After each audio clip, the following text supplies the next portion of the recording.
Good morning students, स्वागत है आप सभी का ऑनलाइन क्लास में। हम पढ़ रहे हैं बीए सेकेंड ईयर की ज्योग्राफी और उसमें हम रिसोर्सेज ज्योग्राफी यानी कि संसाधन भूगोल का अध्ययन कर रहे हैं। और संसाधन भूगोल के अंतर्गत हमने पिछली कक्षा में अध्ययन कर लिया था विश्व के वनों को, विश्व के घास के मैदानों को। आज की इस कक्षा में हम अध्ययन करने वाले हैं विश्व में पाए जाने वाले एक अलग संसाधन जिसको मत्स्य संसाधन के नाम से जाना जाता है, मछली। ठीक है, फिशरी।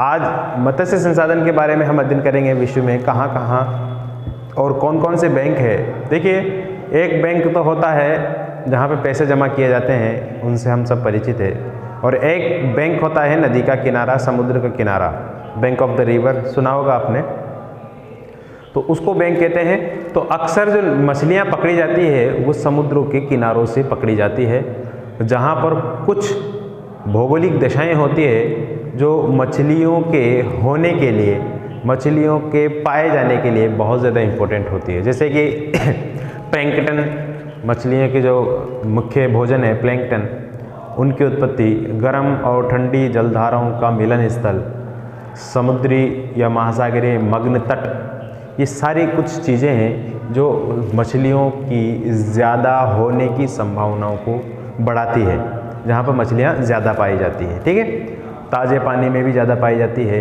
और इसके अलावा लवणीय पानी में ज़्यादा मछलियाँ नहीं पाई जाती है, अलवणीय जल होना चाहिए। तो ये सारी चीज़ें हैं। तो चलिए शुरू करते हैं आज के इस टॉपिक को। मत्स्य संसाधन विश्व संसाधन भूगोल में हम पढ़ रहे हैं बीए सेकेंड ईयर।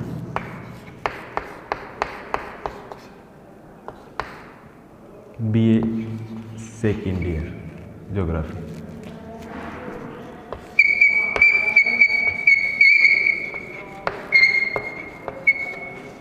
संसाधन भूगोल।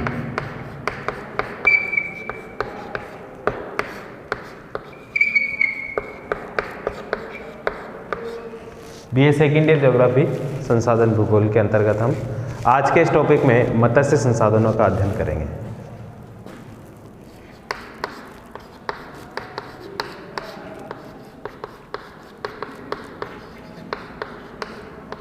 देखिए, मत्स्य संसाधनों की बात कर ली जाए तो ये एक ऐसा संसाधन है जो खाद्य पदार्थ के रूप में सबसे ज़्यादा मात्रा में खाए जाने वाला चीज़ है। विश्व के अधिकांश देश जो समुद्र तटों के किनारे स्थित है, उनका मुख्य भोजन सिर्फ और सिर्फ मछली है। ठीक है, यूएनओ ने तो बताया है कि मछली जो है, मत्स्य संसाधन जो है, वो आने वाले भविष्य के लिए सबसे ज़्यादा हेल्पफुल, सबसे ज़्यादा इम्पोर्टेंट होने वाला संसाधन है मत्स्य संसाधन। तो मत्स्य संसाधन का इससे भी महत्व हो जाता है कि भावी संसाधन इसको करार दिया गया है। मत्स्य संसाधन जो पाया जाता है वो अक्सर महाद्वीपों के मग्न तट, या कह सकते हैं महासागरों के मग्न तटों पर, निमग्न तट जिसको बोलते हैं, उन पर सर्वाधिक मात्रा में पकड़ी जाती है, जहाँ पर गर्म और ठंडी जलधाराओं का मिलन होता है, कोहरे की स्थिति होती है, वहाँ पर सर्वाधिक मात्रा में मछलियाँ पकड़ी जाती है। और मछलियों को पकड़ने के बाद उनका उपयोग विभिन्न खाद्य पदार्थों को बनाने में किया जाता है। एक तो डायरेक्टली खाते हैं, कई देशों में डिब्बा पैक सामग्री, कई देशों में अचार, कई देशों में तेल निकाला जाता है उनका, अलग अलग प्रकार से उनका उपयोग किया जाता है। विश्व में बहुत सारी प्रकार की मछलियाँ हैं, हेलबीट प्रकार की, हेरिंग मछली है, सेल मछली है, वालरस मछली है, इन सभी का उपयोग किया जाता है। गर्म पानी की मछलियाँ अलग होती है, ठंडे पानी की मछलियाँ अलग होती है। तो विभिन्न प्रकार की मछलियाँ विश्व में खाद्य सामग्री के रूप में उपयोग में ली जाती है। तो आइए हम पढ़ते हैं विश्व में पाई जाने वाली कुछ मछलियों के बारे में। चलिए शुरू करते हैं। कुछ प्रमुख क्षेत्र है उनको देख लेते हैं हम, कौन कौन से विश्व में प्रमुख क्षेत्र है जहाँ पर मछलियाँ पकड़ ली जाती है। तो पहला क्षेत्र कौन सा है? पहला क्षेत्र है, लिखिए आप, उत्तरी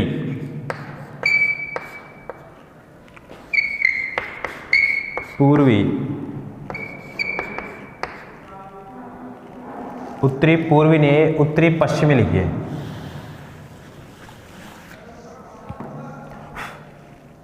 उत्तरी पश्चिमी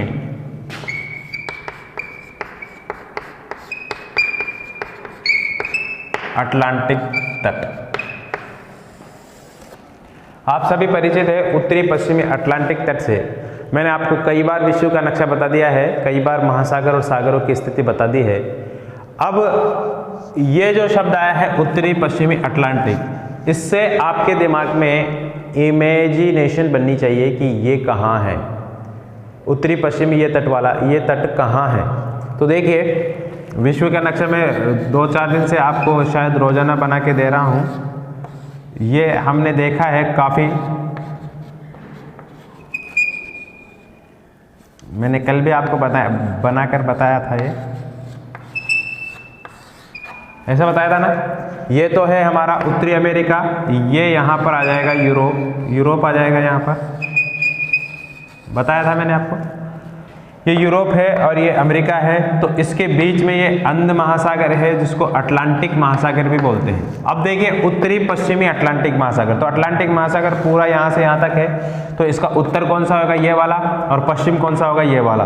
तो हम इस तट की बात कर रहे हैं, ठीक है, इस तट की हम बात कर रहे हैं, उत्तरी पश्चिमी अटलांटिक तट। यहाँ पर मछलियाँ पकड़ी जाती है। यहाँ पर कुछ बैंक है, कुछ बहुत सारे किनारे हैं जो बहुत ज़्यादा इंपॉर्टेंट है। उनको आप 1-2 को याद कर लीजिएगा तो अच्छी बात है, नहीं याद होगा तो कोई बात नहीं है, ठीक है। जैसे ग्रांड बैंक आपने सुना होगा, बहुत इंपॉर्टेंट है। जॉर्जेस बैंक आपने नाम सुना होगा, सेंट पियरे बैंक आपने नाम सुना होगा। तो ये इंपॉर्टेंट बैंक है, इंपॉर्टेंट किनारे हैं जहाँ पर मछलियाँ पकड़ी जाती है। अब देखिए यहाँ पर मछलियाँ होने का कारण क्या है। यहाँ पर मछलियाँ होने का कारण यह है कि एक तरफ तो यहाँ से जो एक गर्म जलधारा चलती है, वो गर्म जलधारा यहाँ पहुँच करके कौन सी जलधारा के नाम से जानी जाती है, यहाँ पर इसको गल्फ स्ट्रीम बोलते हैं। गल्फ स्ट्रीम गर्म जलधारा, और इधर से एक जलधारा आती है जिसको लेब्राडोर जलधारा के नाम से जाना जाता है, लेब्राडोर। तो लेब्राडोर और गल्फ स्ट्रीम जलधारा जहाँ मिलती है, ये उत्तरी अमेरिका जो महाद्वीप है उसका उत्तर में जो राष्ट्र है कौन सा है, कनाडा। तो कनाडा के पूर्व में एक द्वीप है न्यूफाउंडलैंड द्वीप है। उस न्यूफाउंडलैंड द्वीप के करीब ये पाया जाता है। अब देखिए इसमें ये तो है ही गल्फ स्ट्रीम और लेब्राडोर जलधारा जो मिलती है, साथ ही साथ ये दोनों जलधाराएं अलग अलग क्षेत्रों से आती है। तो प्लैंकटन की काफ़ी ज़्यादा मात्रा हो जाती है, कोहरे वाली स्थिति हो जाती है। गर्म पानी वाली मछलियाँ सोचती है ठंडे पानी में चलेंगे, ठंडे पानी वाली सोचती है गर्म पानी में चलेंगे। तो यहाँ पर एक तरीके से मछलियों की बहुत ज़्यादा बाढ़ आ जाती है, कह सकते हैं। तो मछलियाँ यहाँ पर काफ़ी मात्रा में हो जाती है। दूसरी बात क्या है, दूसरी बात यह है कि यहाँ पर संयुक्त राज्य अमेरिका और कनाडा जैसे विश्व के विकसित देशों की स्थिति है, और विकसित देशों की स्थिति के साथ साथ यहाँ पर कनाडा और अमेरिका की अधिकांश जनसंख्या निवास करती है। इस वजह से देखिए अमेरिका अधिकतर जो बसा हुआ है वो इधर ही बसा हुआ है, ठीक है। न्यूयॉर्क, न्यू जर्सी और अमेरिका की राजधानी वाशिंगटन, वो भी उत्तर से थोड़ा सा अंदर जाते हैं, यही है। शिकागो यही है। बहुत से इम्पोर्टेंट और मुख्य नगर अमेरिका के यही हैं, और कनाडा के भी कुछ शहर हैं यहाँ पर, जो कह सकते हैं कि विश्व के विकसित देशों के बड़े नगर यहाँ पर स्थित होने के कारण यहाँ पर उच्च तकनीकी है और जनसंख्या को आवश्यकता भी है मछलियों की, यानी कि खाद्य पदार्थ की आवश्यकता है। इस वजह से यहाँ पर मछलियाँ अधिक मात्रा में पकड़ ली जाती हैं, ठीक है। तो ये कुछ कारण है। इसके अलावा यहाँ पर कुछ बैंक पाए जाते हैं, उन बैंक के हम नाम लिख लेंगे। यहाँ पर देखिए नाम लिखेंगे हम। सबसे पहले आप लिखिए यहाँ पे ग्रांड बैंक, ये न्यूफाउंडलैंड द्वीप जो है उसके समीप आपको यहाँ पे एक न्यूफाउंडलैंड द्वीप मिलेगा आपको, ठीक है। न्यूफाउंडलैंड यानी कि नई पाई हुई भूमि, ठीक है। यहाँ पर एक न्यूफाउंडलैंड द्वीप है, वहीं पर आपको ग्रांड बैंक की स्थिति मिलेगी। उसी में एक किनारा है जिसको ग्रांड बैंक के नाम जाना जाता है, वहाँ पर सर्वाधिक मात्रा में मछलियाँ पकड़ी जाती है इस क्षेत्र की। ग्रांड बैंक के अलावा आपको जॉर्जेस बैंक आपको मिलेगा, यहाँ पर जॉर्जेस बैंक, पाउंड्स बैंक आपको मिलेगा, सेंट पियरे बैंक, ये मैंने आपको PDF के माध्यम से जो नोट्स दिए हैं उन नोट्सों में मैंने आपको लिखवा दिया है, ठीक है। एक बैंक और है यहाँ पर, सिविल आइलैंड बैंक।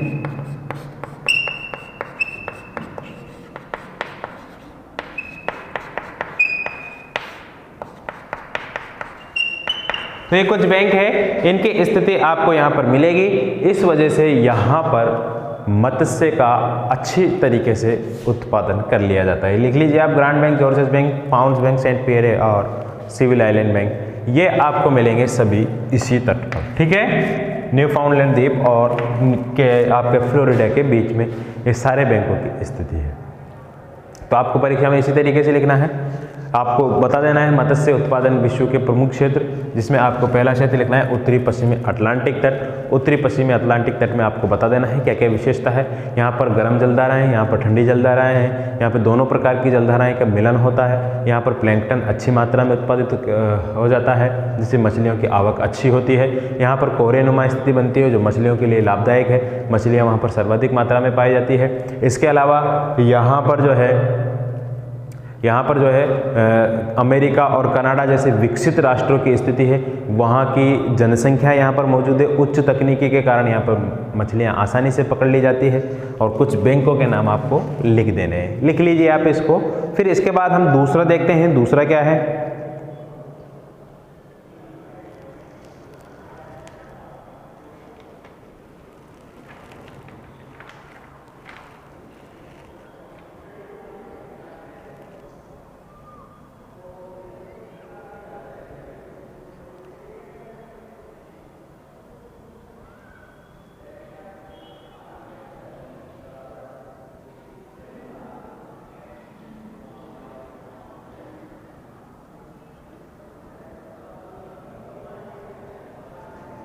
हो गए, चलिए इसके बाद हम देखते हैं दूसरा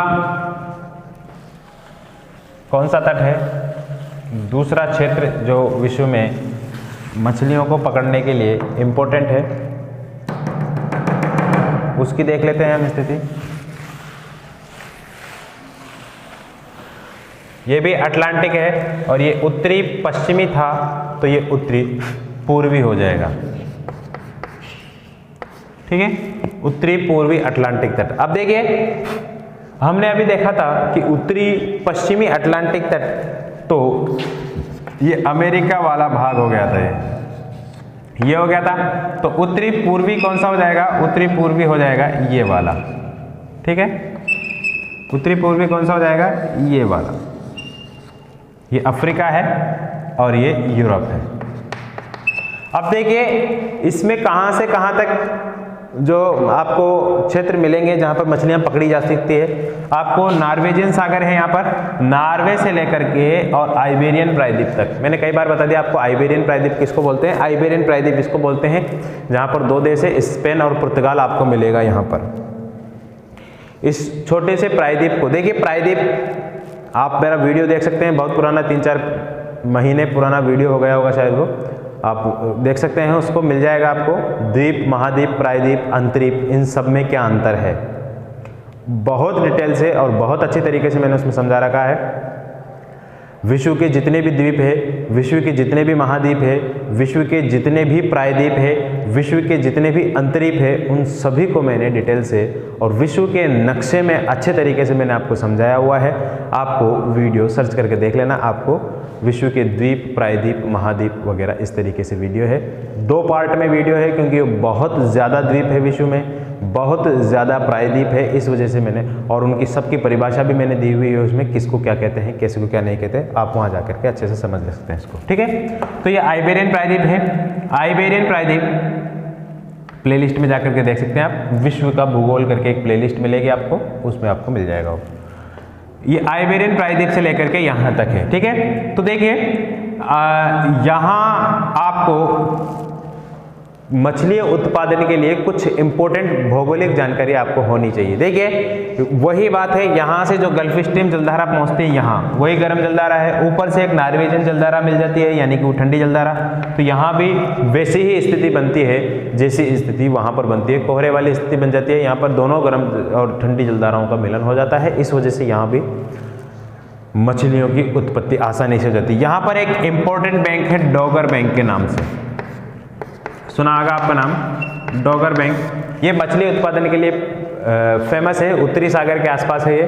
उत्तरी सागर, भूमध्य सागर, इंग्लिश चैनल, ये सभी क्षेत्र जो है मछली उत्पादन के लिए, मछली पकड़ने के लिए बहुत ज़्यादा महत्वपूर्ण क्षेत्र है इसके अंतर्गत, ठीक है। इसके अलावा यहाँ पे देखिए आपको विकसित देश मिलेंगे, विकसित देश मिलेंगे, साथ ही साथ उन्नत तकनीकी मिलेगी उनकी। देखिए किसी भी क्षेत्र में आपको महारत हासिल करने के लिए, आपको आगे बढ़ने के लिए आपके साथ टेक्नोलॉजी का होना बहुत ज़्यादा आवश्यक है।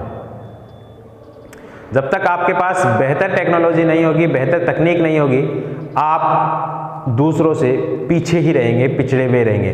भारत के पास आज भी बहुत उन्नत किस्म की टेक्नोलॉजी नहीं है। इस वजह से भारत आज विश्व के कई विकसित देशों से, हमारे पड़ोसी देश चाइना से ही हम पीछे हैं, क्योंकि हमारे पास टेक्नोलॉजी नहीं है।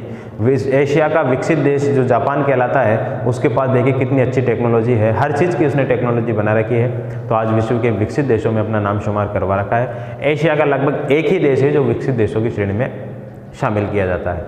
अधिकांश विकसित देश आपको यूरोप में मिलेंगे, उत्तरी अमेरिका में मिलेंगे, और ऑस्ट्रेलिया तो है ही, खुद अकेला ही है। न्यूजीलैंड भी उसमें विकसित देश है। अफ्रीका में भी आपको एक विकसित देश मिल जाएगा, साउथ अफ्रीका, दक्षिणी अफ्रीका के नाम से। बाकी विकसित देश आपको नहीं मिलेंगे। दक्षिण अमेरिका के सभी देश विकासशील है, तो उनके पास क्या है, टेक्नोलॉजी की कमी है। जिस देश के पास उन्नत टेक्नोलॉजी है वो देश उतना ही प्रगति कर गया है, उतना ही विकसित हो गया है, ठीक है। तो यहाँ पर कुछ सागर है, उन सागरों में जो है मछलियाँ पकड़ी जाती है। आपको मालूम होना चाहिए, यहाँ पर उत्तरी सागर मिलेगा आपको, यहाँ पर आपको बाल्टिक सागर मिलेगा, यहाँ पर आपको इंग्लिश चैनल मिलेगा। अब देखिए इतना ही नक्शा नहीं है, यहाँ पर आपको ब्रिटेन भी मिलेगा, और ब्रिटेन और फ्रांस के बीच में इंग्लिश चैनल है, ठीक है। ये आपको भूमध्य सागर मिलेगा, यहाँ पर मछलियाँ पकड़ी जाती हैं, ठीक है, यहाँ पर मछलियाँ पकड़ ली जाती है। तो ये वाले क्षेत्र भी इंपॉर्टेंट हो जाते हैं मत्स्य उत्पादन की दृष्टि से विश्व में, ठीक है। लिख लीजिए आप इसको। फिर इसके बाद देखते हैं हम तीसरा तट कौन सा है, और फिर एक और तट बाकी रहेगा, उसको भी हम इसी कक्षा में देख लेंगे। फिर कल से हम कुछ और चीज़ें पढ़ेंगे।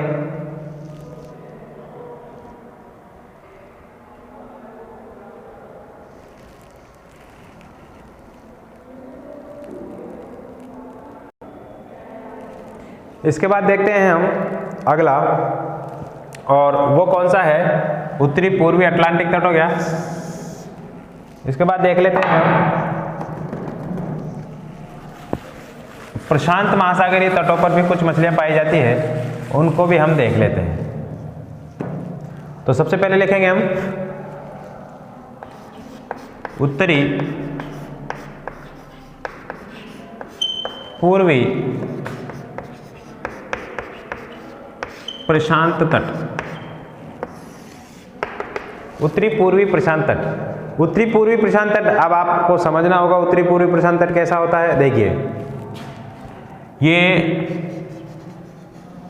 ये है आपका कमचटका, इसके बाद ये कोरिया है, फिर कोरिया के बाद आपको ये चीन इस तरीके से घुमा हुआ मिलेगा यहाँ पर, और फिर आपको कुछ ये मलाया प्रायद्वीप वगैरह मिलेंगे यहाँ पर, और इसी के साथ यहाँ से आपको ये अलास्का मिल जाएगा। अलास्का के बाद आपको यहाँ पर कैलिफोर्निया मिलेगा, कैलिफोर्निया के बाद आपको इधर से ये क्या मिलेगा, दक्षिणी अमेरिका।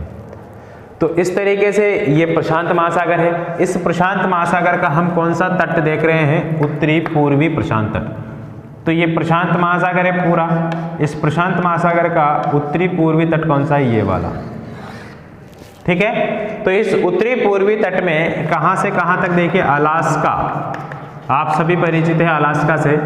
अलास्का संयुक्त राज्य अमेरिका का एक राज्य है जो यहाँ पर स्थित है, ठीक है, ये अलास्का है। बाकी इसके नीचे कनाडा है, फिर अमेरिका आता है, लेकिन इस पर किसका अधिकार है, कनाडा का, सॉरी अमेरिका का। अलास्का से लेकर के कैलिफोर्निया तक। कैलिफोर्निया क्या है गुरुजी, कहाँ है, कैलिफोर्निया। कैलिफोर्निया, कैलिफोर्निया देखिए ये एक पूंछ सी निकली हुई ना, ये कैलिफोर्निया प्रायद्वीप है। क्या है ये? कैलिफोर्निया प्रायद्वीप। तीनों तरफ से पानी से घिरा हुआ है कि नहीं है? तीन तरफ से पानी से घिरे हुए, जल राशि से घिरे हुए स्थलखंड को प्रायद्वीप की संज्ञा दी जाती है। ठीक है, तो ये प्रायद्वीप है। तो अलास्का से लेकर के कैलिफोर्निया तक ये प्रायद्वीप स्थित है। यहाँ तक मछलियाँ उन्नत मात्रा में पकड़ी जाती है। हेलीबेट मछली, हेरिंग मछली यहाँ पर सर्वाधिक मात्रा में पकड़ी जाती है। कौन कौन सी है? हेलीबेट और हेरिंग मछली, ये यहाँ पर खूब पकड़ी जाती है। इनकी काफ़ी ज़्यादा तादाद है यहाँ पर, इस वजह से यहाँ पर पकड़ी जाती है। ठीक है, और इसके बाद अगर बात कर ली जाए, कैलिफोर्निया की गर्म जलधारा चलती है, यहाँ पर ठंडी जलधारा चलती है, ऊपर से नीचे की तरफ आती है वो। ठीक है, यहाँ से चलती है जलधारा और यहाँ से यूँ जाकर के कैलिफोर्निया की ठंडी जलधारा यहाँ पर आती है। गर्म जलधारा नहीं है यहाँ पर। हेलीबेट और हेरिंग जलधारा यहाँ, सॉरी, मछलियाँ यहाँ पर ये पकड़ी जाती हैं। अब चूंकि ये भी विकसित देश है दोनों, कनाडा और अमेरिका, इस वजह से यहाँ पर उन्नत तकनीक है, बेहतर तकनीक है। खाने वाले लोग ज़्यादा है, बोले तो जनसंख्या की अधिकांश निर्भरता है मछलियों पर। इस वजह से यहाँ पर मछलियाँ पकड़ने वाले व्यवसाय बहुत ज़्यादा मात्रा में आपको देखने को मिलेंगे।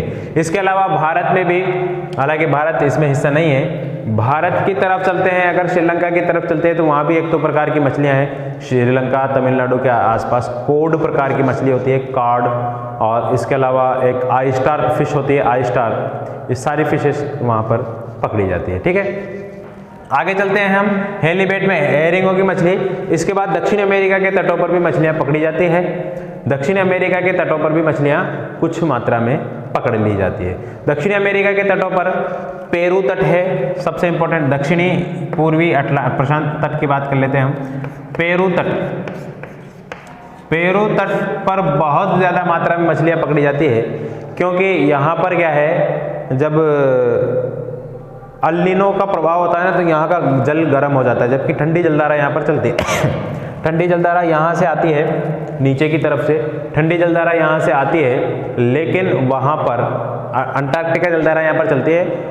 वहाँ पर जब अल्निनो जलधारा का जन्म होता है तो वहाँ का जल कैसा हो जाता है? गर्म। इस वजह से वहाँ की मछलियाँ बहुत ज़्यादा मात्रा में यहाँ पर पेरू तट पर पकड़ ली जाती है। ठीक है, पेरू तट पर बहुत ज़्यादा मात्रा में मछलियाँ पकड़ ली जाती है। ठीक है, और यहाँ पर जो मछलियाँ पाई जाती है वो झुंड में पाई जाती है एक साथ। इस वजह से यहाँ पर मछलियों का व्यवसाय बहुत आसान हो जाता है। जहाँ मछलियाँ झुंड में पाई जाएगी वहाँ पर मछलियों को पकड़ना बहुत आसान हो जाएगा और बहुत ज़्यादा मात्रा में आप पकड़ सकते हैं। इस वजह से इसका व्यवसाय करना भी आपके लिए आसान हो जाएगा। जहाँ मछलियाँ बिखरी हुई अवस्था में पाई जाती है वहाँ पर मछलियों को पकड़ने में आपको वक्त भी लगेगा, मछलियाँ भी आपको कम पकड़ा में आएगी। इस वजह से मछली का जो व्यवसाय है वहाँ पर पनप नहीं पाता। तो ठीक है, पेरू तट हो गया। इसके अलावा नीचे जाएंगे, चिली तट भी है, वहाँ पर भी मछलियाँ पकड़ ली जाती है। ठीक है, इसके बाद हम देखते हैं पूर्वी प्रशांत तट हो गया, उत्तरी पूर्वी हो गया। अब उत्तरी पश्चिमी प्रशांत तट को देखते हैं हम, वहाँ पर क्या स्थिति है। अब इसकी बात कर लेते हैं हम उत्तरी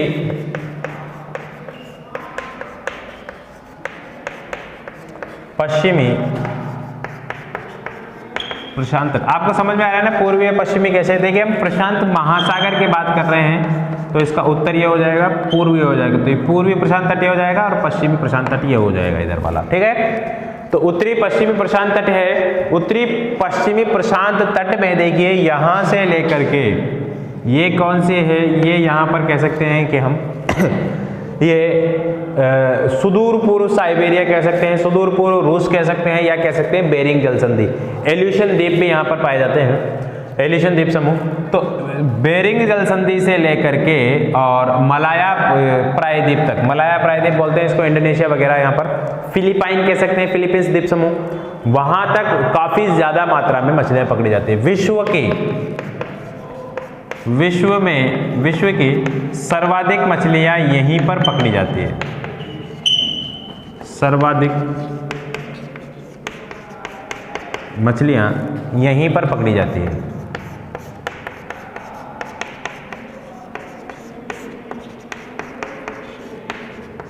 रीज़न क्या है, इसका कारण क्या है गुरुजी? इसका कारण यह है बेटाओ, इसका कारण यह है कि यहाँ पर इस क्षेत्र में विश्व की सबसे ज़्यादा जनसंख्या निवास करती है। हम अमेरिका चले थे अभी, उसके बाद कैलिफोर्निया पीछे वाले तट पे अभी आए थे हम, और इधर यूरोप में भी आए थे। वहाँ पर जनसंख्या सीमित रहती है, वहाँ की जनसंख्या इसकी तुलना में बहुत कम है। तो आपको मालूम है यहाँ पर जापान पड़ा है 12-13 करोड़ जनसंख्या लेकर के, कोरिया पड़ा है 5-6 करोड़ जनसंख्या लेकर के, चीन पड़ा है पूरा का पूरा यहाँ से लेकर के यहाँ का, अगर चीन की बात करें तो 60-70 करोड़ चीन की जनसंख्या यहीं पर निवास करती है। नीचे फिलीपींस, बोर्निया, मलाया, इंडोनेशिया, इनकी बात कर लेते हैं तो और करीबन 50 करोड़ के आसपास जनसंख्या और हो जाती है। 27-28 करोड़ जनसंख्या तो 23-24 करोड़ जनसंख्या तो आपको इंडोनेशिया की मिल जाएगी। ठीक है, तो इंडोनेशिया पूरा प्रशांत महासागर में आता है। तो यहाँ पर विश्व की सबसे ज़्यादा जनसंख्या निवास करती है, इस वजह से सबसे ज़्यादा मछलियाँ भी यहीं पर पकड़ी जाती है, क्योंकि जितनी ज़्यादा जनसंख्या होगी उतनी ही ज़्यादा मछलियों की आवश्यकता होगी खाने के लिए लोगों को। ठीक है, आपको मालूम होना चाहिए विश्व में सबसे ज़्यादा खाई जाने वाला पदार्थ जो है मछलियाँ ही है। ठीक है, हम गेहूँ की बात करते हैं, हम चावल की बात करते हैं, तो वो तो क्या है कॉमन वाली चीज़ है, लेकिन अगर सब्जियों की बात करें हम तो उसमें सबसे ज़्यादा खाई जाने वाली चीज़ यही है, चाहे इसको तल के खाइए चाहे जैसे भी। ठीक है, तो यहाँ पर विश्व की सबसे ज़्यादा मछलियाँ पाई जाती है, जिनमें बात कर लेते हैं हम जापान की। जापान में बहुत ज़्यादा मात्रा में मछली पाई जाती है जापान तट पर, और पूर्वी चीन तट पर भी पाई जाती है। कोरिया तट यहाँ पर पाया जाता है। बहुत सारे सागर पाए जाते हैं, कोरिया सागर, जापान सागर, चीन सागर, दक्षिणी चीन सागर, पीला सागर, नीले होते हैं सागर सारे, ठीक है, फिलीपाइन सागर, ये सारे सागर पाए जाते हैं फिलीपीन। और इसके अलावा बोर्नियो है, इंडोनेशिया है, ये सारे जो क्षेत्र है यहाँ पर मछलियाँ पकड़ने वाले क्षेत्र है, और यहाँ पर बहुत अच्छी मात्रा में मछलियाँ पकड़ी जाती है। एक दूसरी बात क्या है, एक दूसरी बात यहाँ पर मछलियाँ ज़्यादा पाए जाने के कारण ये भी है कि यहाँ पर क्यूरोसियो जलधारा चलती है, जो गर्म जलधारा है, ऊपर से क्यूराइल जलधारा आती है जो ठंडी जलधारा है। दोनों जलधाराओं का मिलन होता है जापान के आसपास, तो वहाँ पर मछलियों की अधिकांश तादाद पाए जाने की संभावना बनी रहती है। तो उम्मीद है आज जितना भी छोटा मोटा चैप्टर था हमारा आपको समझ में आया होगा मछलियों के संसाधन के बारे में। मिलेंगे आपसे। इसके अलावा मैं आपको एक चीज़ और बता दूं, इसमें मछलियां भी दो प्रकार की होती है, एक दो प्रकार की होती है। देखिए, एक होती है तलवर्ती, जो तल पर पाई जाती है। एक होती है तलभंजी, जो तल के अंदर पाई जाती है, यानी कि ये सागर तल के आसपास पाई जाएगी यहाँ पर। और एक होती है सागर तल है, बहुत ज़्यादा गहराई में पाई जाएगी। दो प्रकार की मछलियाँ होती है।